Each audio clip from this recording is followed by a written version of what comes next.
Yes. Hopefully everyone's staying safe. All right, I'll go. You guys get started. Potentially not having Tyler Lockett on Sunday. Yeah, I think Tyler's been such a great player for us all year long. His consistent presence as a leader and as a playmaker at receiver.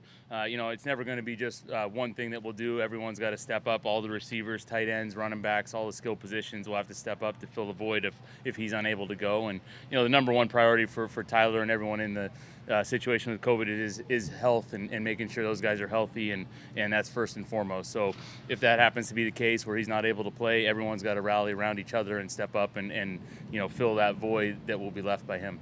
You had seen what Tyler could do in the year playing against these guys. Mm-hmm. What did you learn about him coming here that you may not have known? Yeah, I think, just what you saw on tape was a guy that had just that unique ability to always get open, whether it was in the rhythm of the play or once Russell hits that scramble mode. Those guys have a unique chemistry together where he's able to improvise and always find a way to be on the same page.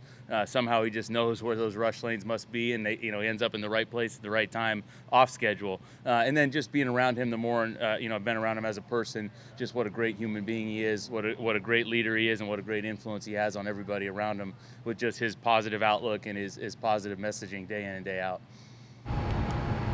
What did you like about the style Rashad ran with on Sunday? Yeah, I think Rashad, along with the O-line, the tight ends, the receivers blocking for him, it just, everyone was aggressive finishing through the echo of the whistle. Even some of the runs, he had obviously the two breakout runs, but even the first play of the first half, the first play of the second half, just the physicality in which he finished runs, and you felt, in the first play of the game, you feel Posick, running and finishing the run with them. So just the ability, when you run physically, how that, can bring the O-line with you, brings the receivers with you, and just sets the tone for the offense. We talk a lot about Aaron Donald and the challenge that is for the offensive line, but what does Von Miller do for that defensive front? Yeah, I think, once you put Von opposite Floyd, Aaron's always going to be disruptive inside, but now you got the edge presence on both sides that really, if Aaron's pushing the pocket inside, you got these unique pass rushers on the outside, and obviously Von Miller's done it as good as anybody in the history of the game for an extended period of time, and you can see him getting his rhythm. We're playing there, so he's got that turf and that crowd noise to be ready to roll with, so got to do a great job of handling him just like those other guys along that front. Compared to a typical week, you have to prepare for that kind of pass rush, that kind of defensive line, loading differently this week. Sure, each week presents its own challenges. When you play against San Francisco or you play against different teams that have different, star players, so to speak. I think it's important to really understand where those guys are. What's our plan against those guys, but then also not letting that disrupt just the technical aspect of the game against everyone else that you're going up against. Because they got guys, Greg Gaines has been playing really well. He had those couple critical sacks this past game where pocket gets flush and he's working his butt off and getting those plays. So I think, understanding where Aaron is, knowing what he's about, which, everyone around the league does, and he's a great player, and I understand that, but then also understanding, hey, how does everyone else fit into the patterns that they're presenting off of him? You guys have been better on third down for the last 3 games. Is it as simple as Russ is healthier and is doing better in those circumstances, or is there something else you attribute some of that uptake? Yeah, I think a little bit of combination of everything. I think, Russ did a nice job, especially this past game, working off schedule on a few times, and then we were able to convert on a couple of the third downs with our running game there. But I just think, it's been something we've been working on and focusing on all year long to try to continue to improve. And I do think, the last few weeks it's starting to show some of those effects of the hard work we've put in. I really believe that, through the course of the beginning of the year and some of the lulls that we had, things didn't work out for, different reasons, almost each third down play that we're continually try to fix. And I think the best thing we can do is keep working, each week, as its own individual entity. You got a different rush plan, different DBs, different styles. So I just think all 11 together, coming together and really having that trust. And these last few weeks, we've seen some improvement, and hopefully we can see that continue to improve and keep improving in all areas of our offense as the season goes on and as we get towards this fourth quarter, so to speak, of the season, keep seeing the improvements first, second, and third down. At what point did Gerald get on your guys' radar in LA before the draft? Oh man, going back, he was on the radar pretty early. We had a chance to go work him out there was a little workout where we got a chance to see him and Cooper Kupp and a few of the other guys that were going into that draft. But he was on there pretty early. There's a good group of tight ends that year, and the one thing that stood out with Gerald right away when you put the tape on was his ability to always get open and catch the ball and then make that first guy miss, which is something he's been able to continue to do at the next level. So yeah, he was on there right away and really focused in on a couple of those guys in that draft and guys that have panned out pretty well. So you guys are scouting him as a tight end. Yes, yep. When you saw Cooper, then the numbers he's putting up now are just amazing. Could you imagine that at all at that time? Yeah, I think every time you draft someone, you're hoping for the best for them, and then when guys get in the building, and Cooper's a great example of a guy that got in the building and just does the right thing all the time and works his tail off to perfect his craft, and the results have come and they're not a surprise when you're around that guy or you get to know him, just like we talked about Tyler Lockett or these guys that are great players in this league. You see that work ethic, and so that work ethic matches the talent that they have, and great things happen.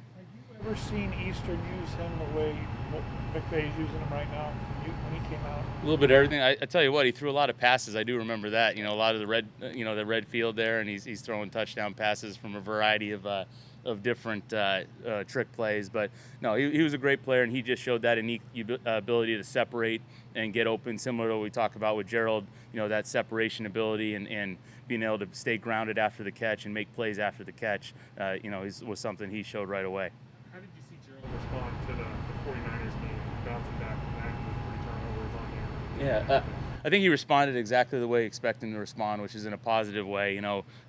Everyone wrapped their arms around him, knew, hey, that was an outlier game, and something that we emphasize, and we've been trying to be the best in the world at the ball security, not turning it over.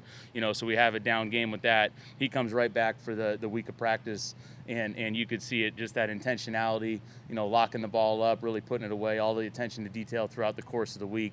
And then the times that he did touch the ball in that Texans game, you can really see it's on his mind. On the jet sweep, doing a great job finishing with the ball locked up on the 3rd down catch. So I just think, a bad game happens. You can't go back and change it, but what you can do is focus in on, hey, what may have led to that? Let's work on going back to the fundamental approach, all about the ball there, locking the ball up in traffic, and he did a great job practicing it, and then that practice preparation led to that game reality this past week. What's going on around the league and in the building right now? Do you have to proactively put more focus on getting younger players ready, not knowing what could come down the pike tomorrow in terms of somebody else testing positive? Sure, I think all the young players and the guys have done a great job. Nate Carroll's done a great job with the young receivers, where some of those guys have to fill in different roles throughout the course of practice, and they can step right up. And I think it's a tribute to the coaches and to the players, knowing, hey, at any point this year, with COVID still obviously more than a real possibility to happen each week, and we're seeing it around the league. So everyone that's on the roster has to have that mindset that this might be the week that I'm active. Phil Haynes got a chance to be active this past week, not necessarily COVID related, but just that mindset of, hey, at any point it could be my moment. And all these practices, you get week 14, 15, 16 into the season, and you're a young guy, you can't let it start to be like, oh, it's my redshirt freshman year. No, this is a chance where I could go have to help our team go win a game this week. And the guys have done a great job keeping that mindset and really understanding that, hey, it's safety first and making sure everyone's safe through the COVID times, but also, hey, these opportunities might come at the blink of an eye, and you got to be ready. What did you think about Jake Curhan playing? And I guess if he had to go again and go against Von Miller or very often Sunday, how are you ready for that? Yeah, no, I think Jake's ready for the challenge. He did a nice job. Does a good job of just listening, taking coaching. He's got great ability, and like I said, we're at that point in the year where guys are rookies, but they've played enough ball, they've had enough practice reps, they've had enough time in systems where you really feel confident. The guys around him felt confident, and he was able to go out and execute it at a high level this past week, and would expect nothing more, especially playing a full game, to be able to transition if he has to play again in a full game, just being even better than he was the time before, and knowing it's the NFL. Everyone's got great players. Everyone is a great player in this league. That's the reality. And I think Jake just having that mindset that these are his peers that he's going against, he's going to go up and do another great job if his number's called. Has Dwayne played different or better maybe since about the bye week, would you say? Yeah, I think he's done it. The thing I really respect about Dwayne, a guy that's played, I think it's year 14 for him, is I just think throughout the course of the season, you've seen him just keep improving. And it's just great proof that in the league, no matter how, what level you're playing at, you can keep improving throughout the course of a season. And he's done a great job of that. He's been focused out of practice just like he always is. And I think his approach from the time he got here, at the beginning of the year and then through practices, it's so focused, it's so detailed that it's just nothing. He has no choice but to keep improving with the way he works. And so I think it has shown on the field, and he's done a great job, especially these last few weeks, locking down that left side. Is DJ available to be he's usually a third down guy, but could he be a early down runner for you guys if you need him? Yeah, I think DJ can do a little bit of everything.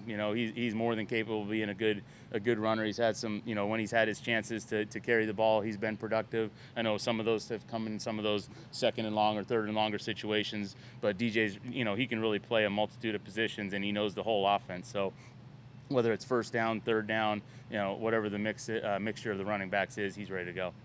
What's Adrian Peterson's level of readiness to play again if you guys need him? Yeah, I think we're still waiting to see with him, see where it goes. He had some unfortunate luck last week, and this week it's just back to him getting his rehab in and working as much as he can out on the field when he can. But right now, just expect another chance to wait and see with the backs, and especially with the way Rashad played. Still looking at the backs of that same approach where we got a lot of different guys that could come and rise to the occasion on Sunday. And Adrian, I still think the thing that was really special to see with him is, his on-field play has been, a Hall of Fame level for a Hall of Fame career, but his practice habits and then his meeting room habits and just the presence that he's brought to the building for that running back room, I think has been a tremendous help for all those guys. Swain and Diaz from the injury report yesterday. Were they able to get out here today at all? Yeah, I think we're still waiting to see. They had to rest a little bit more there, so I think we'll see how they are by the end of the week. But it's that time of the year where a lot of guys have some little things here and there that are rest is sometimes better than being out here. How was Gerald as a blocker as a rookie? As a rookie, I think his explosion, his ability to block in space, all that stuff was there. And then I think the biggest jump that Gerald made as a rookie and as he's continued to make here is just some of the inline technique stuff, and he's continued to do a great job at that. But that's one thing that's special about him in terms of being that receiving type tight end. At 235, 240 pounds, he does have the ability, because of the way he can use his hands and his explosion off the ball. And his buy-in in the blocking schemes where he can close space and do a great job. I always go back to, he had one in a blitz protection his rookie year where he kept him in line, and he's going up against Everson Griffin in a pass rush situation and doing a great job against it. And you're like, okay, this guy can do a little bit of everything right here, and no moment's really too big for him. How unique is Tyler's body control? Oh, man. I think I asked him if he had a huge baseball background, because I feel like he'd be he'd be winning Golden Gloves at center field, with whether he's like Griffey or Willie Mays with that ball tracking ability where he can adjust, because he just has such a unique ability. I heard him talk about it in his press conference, and he does. He just has such a unique ability to tempo or speed up his route and keep his body in control, where the ball always seems to be landing in the right spot at the right moment. And to me, that's just his God-given ability to track the ball, to have that body control, and to have the sense of the timing of it as well. I go back to the deeper one that he caught down the left side, was it 2 games ago, where he peeks over his shoulder, over his inside shoulder, to find where the safety is, so then he could throttle it down just enough to box him out. That's stuff that's I don't think there's too many drills that you're practicing that are going to make someone just be able to do that and have that confidence to be able to look away from a ball that's in the air and then go find it and track it for a big play. Anything else? Thanks, guys. All right, thank you. Thank you.